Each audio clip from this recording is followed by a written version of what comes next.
Okay, so this is gonna be video part 4 for the bouncing ball tutorial series, and the topic is important hotkeys for animation. That and a couple other things here and there sprinkled in the video. Alright, so first of all, hotkeys for animation, right? But before we even do that, we have to understand about your keyframes. And so the thing is, what do my keyframes look like, and where do I find them?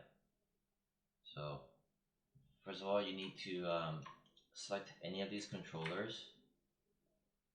And right now I have animation, right? So I'm just gonna quickly play it.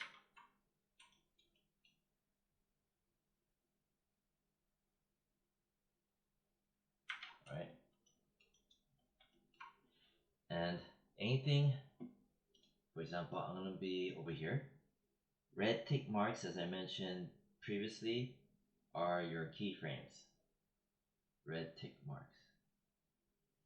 And in the channel box, if it's bright red, that means there's a keyframe. And if I go back down here, and let's say I go right around here, like here, where there's no red tick, you notice it's kind of more of a pinkish color. So that means that that it's not keyframed. It means that the others, sandwiched in between that one, like this guy in full color red and this guy in full color red, are keyframed.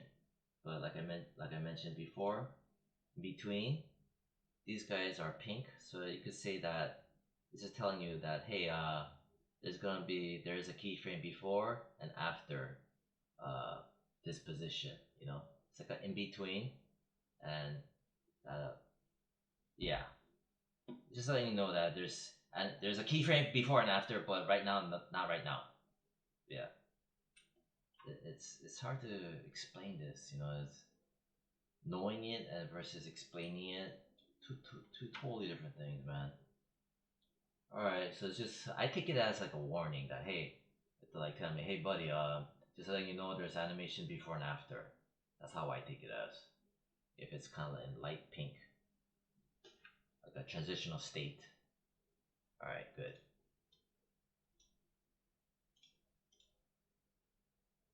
Okay, next. Oh, and also your keyframes are in your, you'll see them in your graph editor.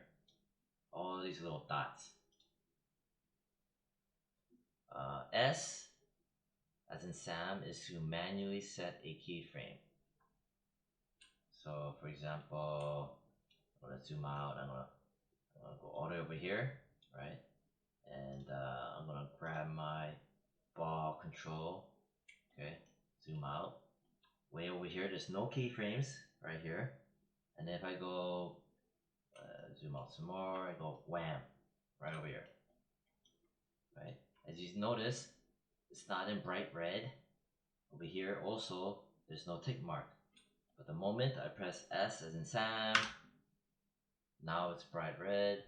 Now you have these lines connecting, and these lines tell me that there's a point of transition between here and here. This is your how many frames, and that there's movement velocity, transitional state happening. Yeah. So where you press S as in Sam. So boom. That looks kind of funny. I'll play it. Bum, bum, bum, bum, bum. Wham. Right, so that's that. And then if you want to delete a keyframe, let me put that down here. How to delete keyframes. Yeah, how to delete keyframes. Let me add that in. All right.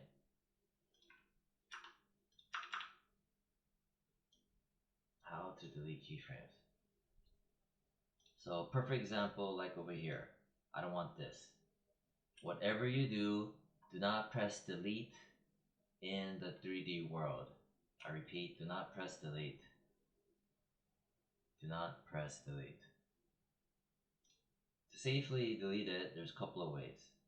You can either hover. Well, first of all, you gotta make sure that whatever you selected, right, for animation, the controllers have to be selected. And then you go over to the timeline, like where the tick mark is, right click, delete, boom. Okay. Again, I'll do it again. You go over to the timeline, right click, delete, goes back. Or, if your cursor is kind of over here anyway, and you don't want to go all the way down here, you just go grab all of it, highlight all of it. Let's say you found a random keyframe, right click on it, delete, select it. Uh-oh. Alright, so no, you do not do that. So yeah, that's a good example of what not to do. So you right click. Yeah, you gotta do break connection. Break connection. Damn. Okay, never mind.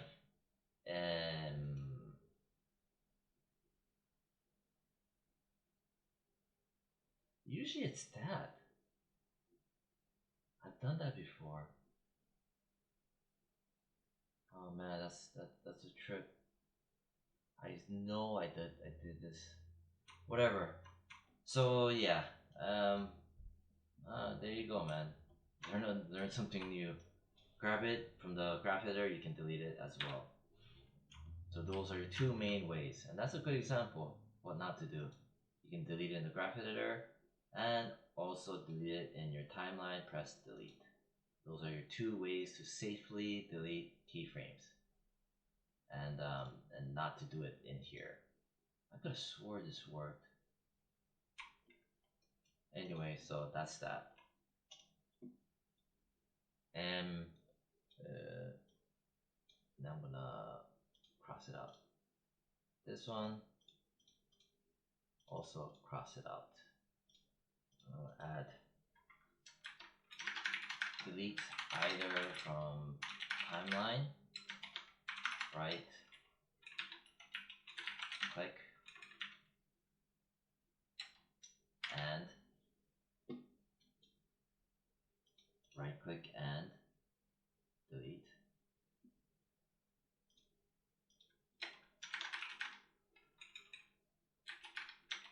Okay, or from the graph editor, select the keys and delete. There you go. All right. Next. Okay. Alt, A-L-T, and V as in Victor. Right. It toggles on and off of your animation. Right. On and off. So I'm gonna press Alt and V as in Victor. Boom. And then press it again. It stops the animation. This is one of your bread and butter ones. Bread and butter ones you want to know and remember. Alt and V, play it and stop it. Right, Alt and V. So usually I just hold on Alt and click on and off for the V. V as in Victor. See? While I'm still holding down Alt. That's how you quickly do that.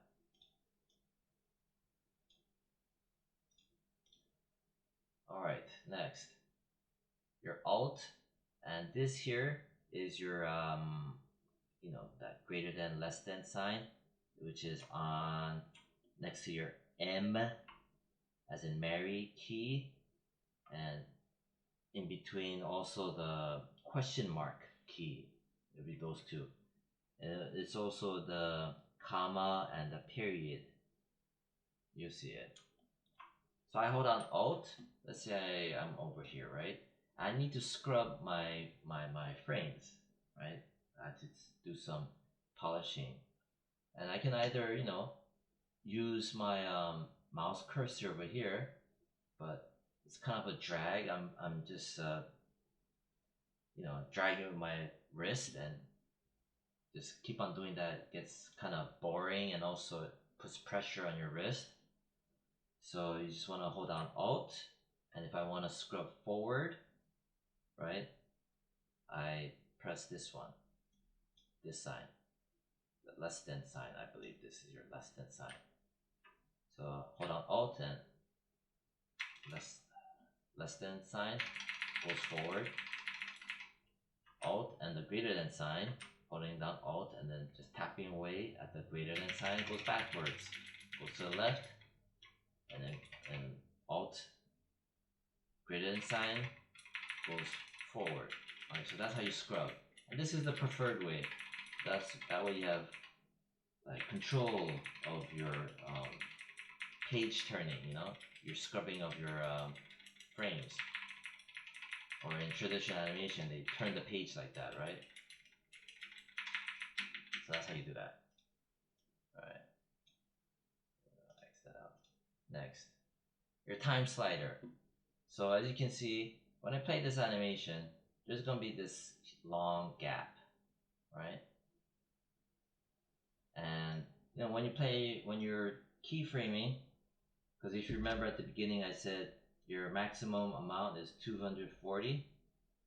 So you don't want to just set keyframes like this. You want pinpoint accuracy so you can actually see each individual frame or close to it. So this is your range slider. I can grab it from here and pull, so I can only have little chunks at a time. Very useful. Like that. See that? And then you can also grab this, and when you have a whole ton of animation, you can pull it forward. Also control how much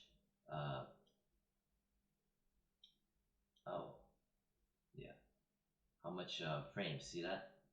You can squeeze it so you only see a certain range bound. Pull it back. I can grab here, pull, like that. Super useful. Okay, your timeline range slider. Alright, so almost done.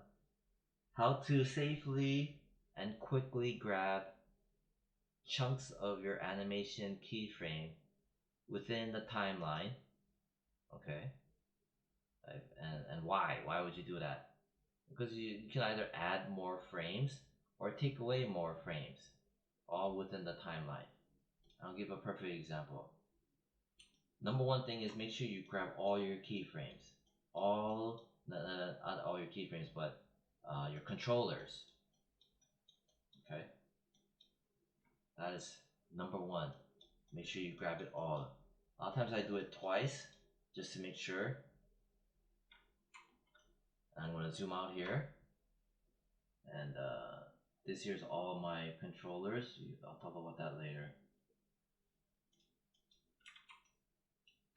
Interesting.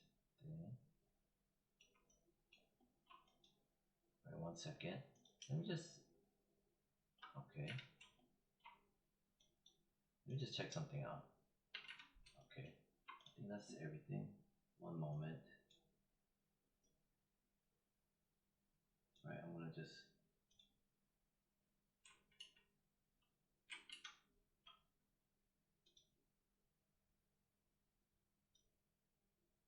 Alright, so that's everything. Spin ball, bottom squash, spin all, ball control, COG, move all, top squash. Okay, that's everything. I just need to make sure.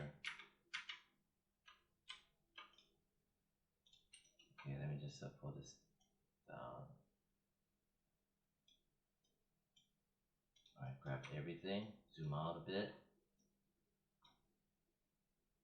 Okay, so I have all this animation. I'm gonna squeeze it some more so you can see it better. And So at this last area here, press Q to hide the controller. So at this last little mini bounce, alright, from here to here. Alright, see how it kind of rattles at the end? Watch. See that part where it rattled? Well, let's say I want to make it slower, so it's less of a rattle and less energy. So what do? Well, I can grab all of it, all my controllers, and then pinpoint at what point I want to extend it. So let's say right here, right? Or right here where it goes contact, okay? Makes contact here, goes up, and then down, and then pop. It's 2 frames up, okay? 2 frames up. Let's say I want to add another frame. So what do? Well, you just, first you isolate, you know what area you need. You go outside of tad, and I'm going to hold down shift, okay? And then I'm also going to hold down my left mouse button, and see this thing pop up? Alright, so again, that is hold down shift, hold down the left mouse button, like anywhere here, right? And then I'm going to just drag that, okay? So right around here, and then so I started anywhere around outside, and I dragged it, and I let go of my keys. I just dragged it with my left mouse button, grabbing that arrow, and I just make sure that it engulfed at frame 54, because that's the impact where it makes contact. Then I'm gonna, from here, this guy right here, I'm gonna grab it from the middle, left mouse, drag it. Okay. I'll do it again, watch. I'm gonna undo, see that? I'm gonna redo, right? So from here, boom, 3 frames up, 1, 2, 3, 1, 2, 3, 1, 2. So let's play it. Saw that? It's more of a settle.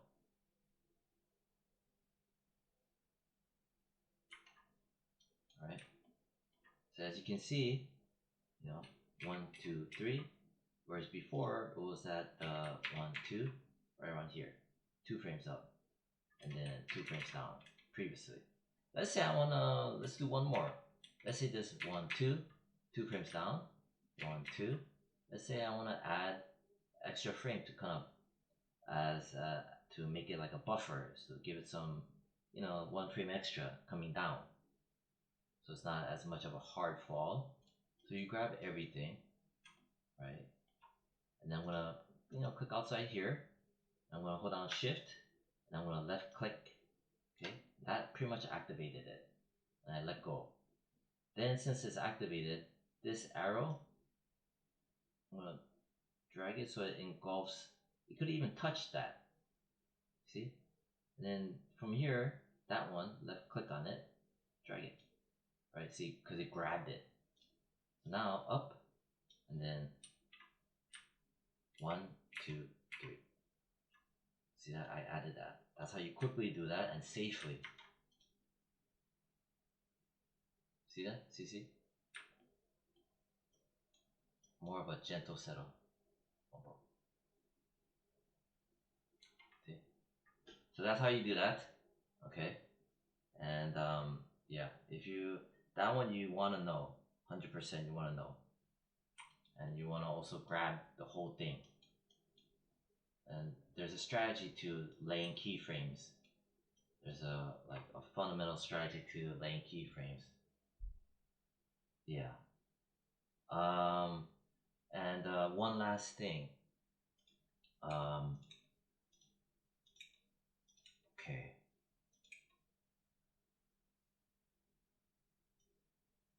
Right, so I'm gonna do that. Actually, 2 last things. Let me over here. I'm gonna type in how to move, how to shuffle between major keyframes. how to shuffle between major keyframes in order.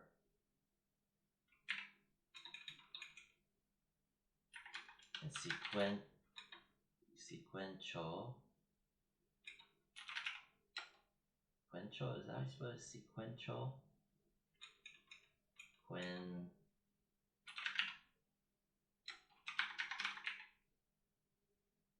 is it?